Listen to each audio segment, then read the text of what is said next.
बद्रीनाथ धाम के कपाट आज मंगलवार को ब्रह्म मुहूर्त में पुष्प नक्षत्र और वृष लग्न में 4:15 पर खोल दिए गए हैं। कोरोना संक्रमण को देखते हुए केवल हक हकूक घारियों और धार्मिक अधिकारी और साथ ही आचार्य ब्राह्मणों को मंदिर के अंदर जाने की अनुमति है। मंदिर के कपाट खुलते ही जय बद्रीनाथ के जयकारे लगे हैं और साथ ही यहाँ पर लोग पहुँचे हैं और धाम में पहली पूजा और महाअभिषेक पीएम नरेंद्र मोदी और ने किया है। साथ ही आपको बता दें कि इस दौरान उनकी ओर से विश्व कल्याण और अयोग्यता की भावना से पूजा अर्चना और महाअभिषेक समर्पित किया गया है। वहीं सीएम तीरथ सिंह रावत ने भी बद्रीनाथ धाम के कपाट खुलने के अवसर पर देश और विदेशवासियों को श्रद्धालुओं को इस दौरान शुभकामनाएं दी हैं। उन्होंने प्रार्थना की है कि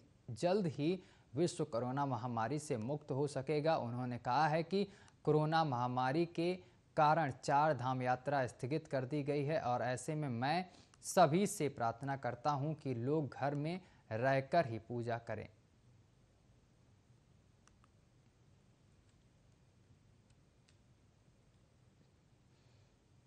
इजरायली लड़ाकू विमान द्वारा गाजा में हमास के खिलाफ लगातार भीषण हवाई हमले हो रहे हैं और पिछले सोमवार को शुरू हुई ताज़ा हिंसा के बाद से गाजा पट्टी में 58 बच्चों और 34 महिला समेत करीब 197 लोगों की मारे जाने की यहां पर बात कही जा रही है और इजराइल में भी 2 बच्चे समेत 10 की मौत की सूचना सामने आई है।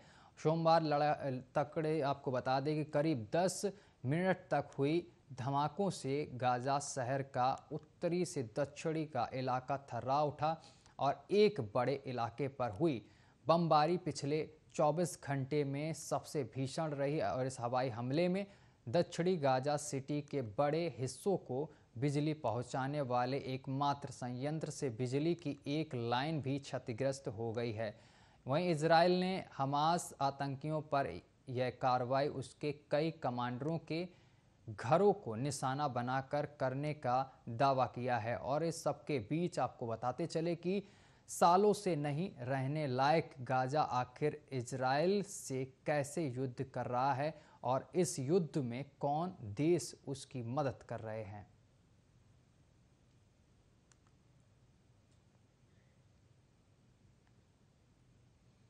और सरकारी तेल कंपनियों की ओर से फिर आज पेट्रोल और डीजल की कीमतों में उछाल देखने को मिला है। आज डीजल की जो कीमत है वो 29 पैसे से 31 पैसे, तो वहीं पेट्रोल की कीमत में आपको बता दें 24 पैसे से 27 पैसे की बढ़ोतरी हुई है। प्रतिदिन सुबह 6 बजे पेट्रोल और डीजल की कीमतों में बदलाव होता है। वहीं सुबह 6 बजे से ही नई दरें लागू हो जाती हैं। पेट्रोल और डीजल के दाम में एक्साइज ड्यूटी, डीलर कमीशन और अन्य चीज़ें जोड़ने के बाद इसका दाम लगभग 2 गुना हो जाता है।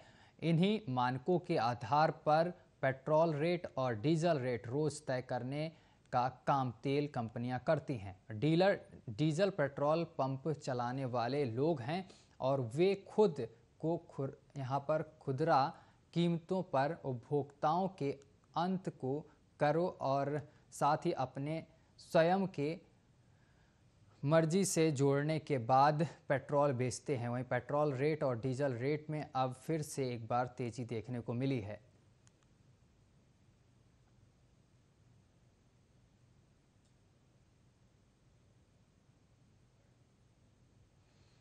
और केंद्रीय राज्य मंत्री जनरल वीके सिंह के गांव बपोड़ा में आपको बता दें कि फिलहाल 30 लोग कोरोना संक्रमित हैं और बीते 15 दिनों में गांव में 25 से ज़्यादा लोगों की जान जा चुकी है और इसमें 4 लोगों की कोरोना से मौत की पुष्टि भी हो चुकी है। हाल ही में देखने की बात यह है कि गांव में कोरोना मरीजों के लिए आइसोलेशन सेंटर बनाया गया है, मगर वहां पर ना एम्बुलेंस है और ना ही ऑक्सीजन की सुविधा है।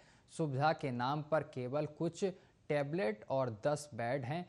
अवस्था का आलम यह है कि जिस कमरे में बेड रखे हैं उसको ताला लगाकर चतुर्थ श्रेणी कर्मचारी अपने घर चला जाता है। वहीं बीके सिंह का गांव हरियाणा के भवानी जिले के में पड़ता है। वहीं रविवार को उपायुक्त जयवीर सिंह आर्या और एसपी अजीत सिंह ने आइसोलेशन वार्ड का निरीक्षण किया था और वहां पर आवश्यक सुविधाएं उपलब्ध कराने के आदेश संबंधित अधिकारियों को दिए थे।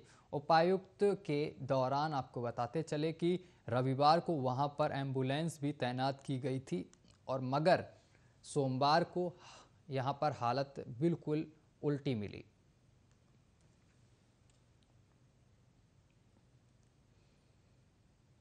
दिल्ली में कोरोना से रोजाना करीब 10,000 से ज़्यादा लोग स्वस्थ हो रहे हैं और इन सभी लोगों को आपको बता दें अपना खास ख्याल रखने की ज़रूरत है। डॉक्टरों का कहना है कि शरीर में कोई भी बदलाव नज़र आ रहा है या स्वास्थ्य संबंधी यहाँ पर समस्या हो रही है तो उस पर ध्यान देना ज़रूरी है। ऐसा न करना घातक साबित हो सकता है। दिल्ली में बीते एक माह में स्वस्थ होने वाले लोगों को अभी भी सांस लेने में तकलीफ यहाँ पर हो रही है। छाती में दर्द और थकावट का भी सामना करना पड़ रहा। कई मरीज ऐसे भी हैं जिन्हें कोरोना से स्वस्थ होने के कुछ समय बाद इस प्रकार की समस्या के चलते अस्पताल में भर्ती होना पड़ रहा है। जीटीबी अस्पताल के डॉक्टर अजय कुमार ने बताया है कि अस्पताल से स्वस्थ होकर लौटे कुछ मरीजों को 2 सप्ताह बाद भी सांस लेने में तकलीफ और छाती में दर्द की शिकायत बनी हुई है। वह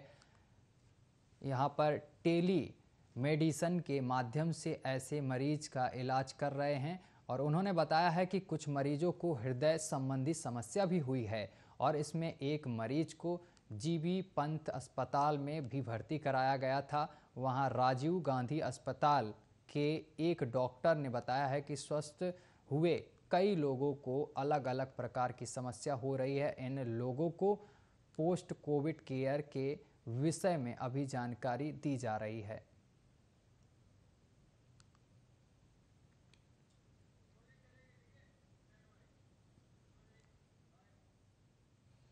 चलिए बुलेटिन में अभी के लिए बस इतना ही। देश दुनिया की तमाम खबरें देखने के लिए देखते रहिए आर्य न्यूज।